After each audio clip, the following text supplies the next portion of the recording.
You are left with a very muddy picture of history if you actually look at it and examine it thoroughly.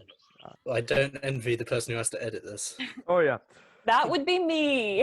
For the benefit of the listeners, I think they should know that as soon as Nathan said William of Orange, you all collectively groaned and grimaced and smiled at once. I'm just going to say you may want to edit this section out, but I'm saying it anyway because it is the truth. Oh no, go for it.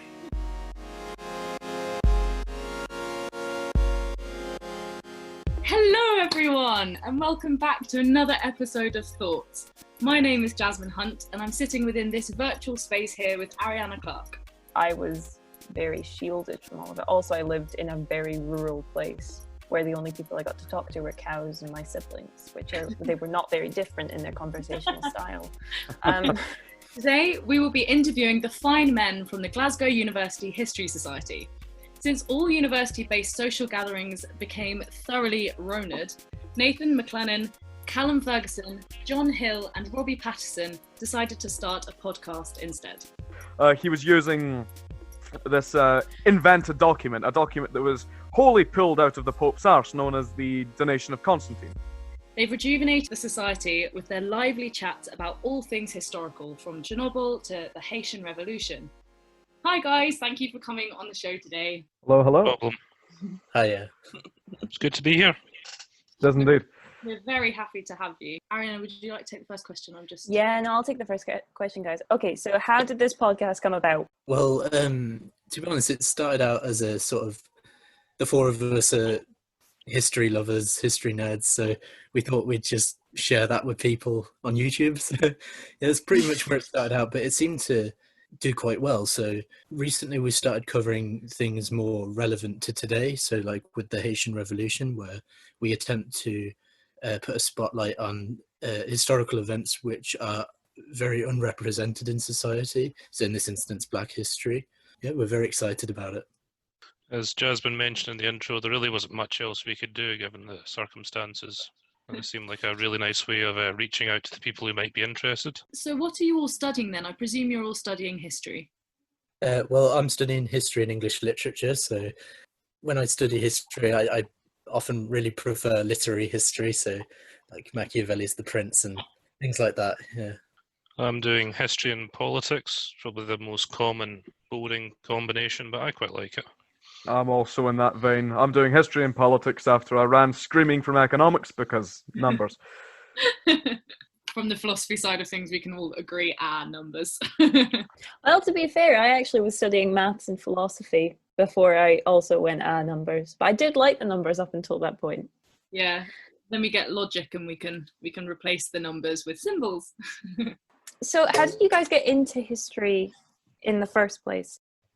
Well, personally, I've always been quite bookish, so I like just knowing random facts, and I basically grew up on QI as well. Yeah. My dad used to watch it a lot, and yeah, we'd watch that together. And yeah, and it just tumbled into sort of studying history at GCSE and A-level, and I did pretty well, so I thought I'd take it further, and yeah, since then I've just been really loving history. What John doesn't say is he was also considering becoming a carpenter and becoming Birmingham's home brand of Jesus. Very briefly, yes. Really? Yeah.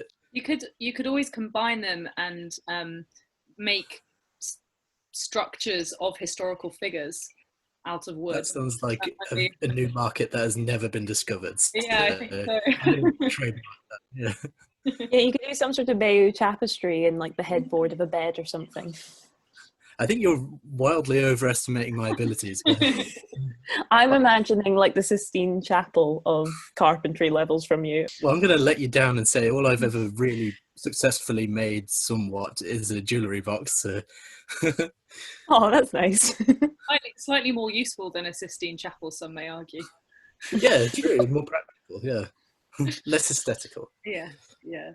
So I noticed you started with the Chernobyl episode and you've gone to the Haitian Revolution. You've got a new one up today. Why do you choose the topics that you chose? Like, what's your thought process? Initially, I think we tried to pick topics depending on what was the big anniversary in that particular month. And then, like all systems, we tried it for a while and then eventually got rid of it and picked up a new system, which is whatever happened to be going on in the news that week that might make an interesting podcast. And so, what are your plans for the podcast then in the future, or once everything's gone back to normal and we all go back to seeing each other in real life? Well, my big concern is it's going to go the same way the actual History Channel did, and in a year's time we're going to be doing podcasts about ancient aliens and hunting Hitler and various other interesting topics. We were actually thinking of doing maybe more in-depth podcasts, so instead of doing just an hour on one particular topic, we might do like an ongoing series of several different episodes, each covering a particular event in history. Say, for example, maybe a 6-part series detailing something like the Russian Civil War or something like that. That would be cool. What have you got on the back burners at the moment? What are you guys thinking about publishing? Well, we were talking about doing one on the Spanish Civil War, which I believe that was Robbie's suggestion. Yeah, I really, Spanish Civil War is fascinating. I got into it off the back of George Orwell's Homage to Catalonia and his experiences in the Spanish Civil War fighting for the POUM militia. And it's just, the Republican side especially is fascinating because there's such a variety of different factions. So you had anarchists, you had hardline Stalinists, you had general sort of liberal democratic types, all sort of forced to collaborate on fighting the fascists, and unfortunately they lost. Can you give us a quick rundown of what happened? Like, if you could surmise the Spanish Civil War in a sentence, how would you describe it? Probably one of Europe's greatest tragedies, at least from my perspective. How so?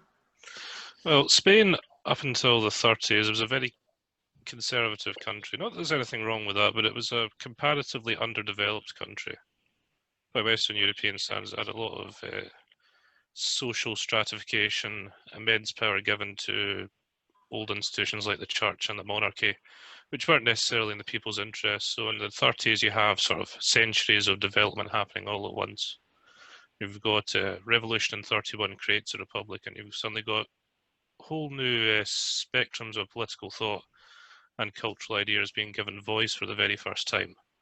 And sadly, that was all snuffed out in the Civil War when reactionary elements took over, launched a rebellion actually, and usurped what was the internationally recognised legitimate government of Spain. And it took many decades for Spain to get any of that back. It sounds like it was a huge impact on Spain. So when do you think they started to recover, just for reference? Probably when Franco died. When was that? That was 70. He died in 75, and then there was a transition to democracy. Obviously, Spain now is just a regular European country. Because I just imagined that Spain was a democracy from like dot, but clearly not. It's fairly new. Yeah, unusually new, and it wasn't until 82 that the democracy had been fully secured. So it's a very recent thing.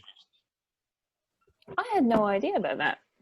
Do you, then jumping on top of that, do you feel that you have any moral obligation as historians to uncover and learn about history? I think maybe in the cases where the distortion of history is actually harmful, then yeah, you do have a moral obligation. I mean, there are some things that I think the modern history buff community get involved in that are maybe a little bit trivial. Like the movie Braveheart, for instance. Yeah, we all know it's historically inaccurate, but who really cares? Most of the issues are trivial. Which is a whole different magnitude when you're talking about the perception of, say, the Soviet Union or even in a more modern case, the situation around China and, the nature of its regime and what it's been doing. So, yeah, I think there's a very different magnitude between those two things. So, do you take pleasure in finding out bits that change bits of history that change your perception of something? Yeah, that's one of the things I love most about history. It's it allows you to constantly review what you already know, and it always comes back to this idea, which I'm bringing back to the Philosophy Society, that Socrates said the only thing we know is nothing, isn't it? And we know nothing. It's all open to interpretation, then, isn't it? What I've seemed to get from this conversation is that reviewing history and trying to look at it from different perspectives seems to be one of the most valuable things when researching and learning history.